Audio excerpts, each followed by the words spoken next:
അടുത്ത മരക്കാറാവാൻ സാധ്യതയുള്ള സിനിമ. ട്രെയിലറിന് പിന്നാലെ വിമർശനവുമായി സോഷ്യൽ മീഡിയ.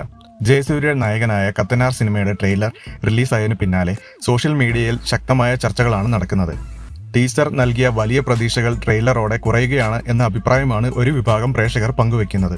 ഐതിഹ്യമാലയിൽ വായിച്ചും പഴയ സീരിയലുകളിൽ കണ്ടുമടുത്ത കത്തനാറിൽ നിന്നും പൂർണ്ണമായും വ്യത്യസ്തമായ അവതരണമായിരിക്കും ഈ സിനിമയിൽ ഉണ്ടാകുക എന്നതിന് ട്രെയിലർ തന്നെ സൂചന നൽകുന്നുണ്ട്.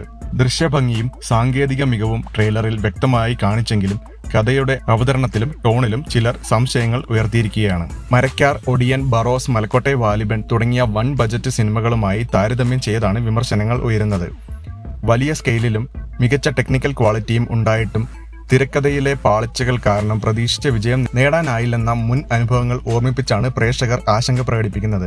മേക്കിംഗ് ടോപ്പായിരിക്കും, പക്ഷേ കണ്ടന്റ് പിടിക്കുമോ എന്നാണ് സോഷ്യൽ മീഡിയയിലെ പ്രധാന ചോദ്യം. കടമറ്റത്ത് കത്തനാർ എന്ന കഥാപാത്രം മലയാളികൾക്ക് ഏറെ സുപരിചിതമാണ്. ഐതിഹ്യമാല മുതൽ സിനിമ, സീരിയൽ, നാടകങ്ങൾ എന്നിവയിലൂടെ മനസ്സിൽ പതിഞ്ഞ ഒരു രൂപമാണ് പ്രേക്ഷകർക്കുള്ളത്. അതുകൊണ്ട് തന്നെ കഥാപാത്രത്തെ പൂർണ്ണമായും പുതുക്കി അവതരിപ്പിക്കുമ്പോൾ അത് എത്രത്തോളം അംഗീകരിക്കപ്പെടും എന്ന ആശങ്കയും ഉയരുന്നു. ഈ ചിത്രം അടിച്ചാൽ ലോട്ടറി ഹിറ്റ് അല്ലെങ്കിൽ ഇൻഡസ്ട്രിയൽ ഡിസാസ്റ്റർ എന്ന തരത്തിലേക്ക് പോകാനിടയുണ്ടെന്നാണ് ചിലർ അഭിപ്രായപ്പെടുന്നത്. അതേസമയം ശക്തമായ തിരക്കഥയും ശക്തിയായ എക്സിക്യൂഷനും ഉണ്ടെങ്കിൽ മലയാള സിനിമയ്ക്ക് പുതിയൊരു ദൃശ്യാനുഭവം സമ്മാനിക്കാനാവുമെന്ന പ്രതീക്ഷയും മറ്റൊരു വിഭാഗം പങ്കുവയ്ക്കുന്നു.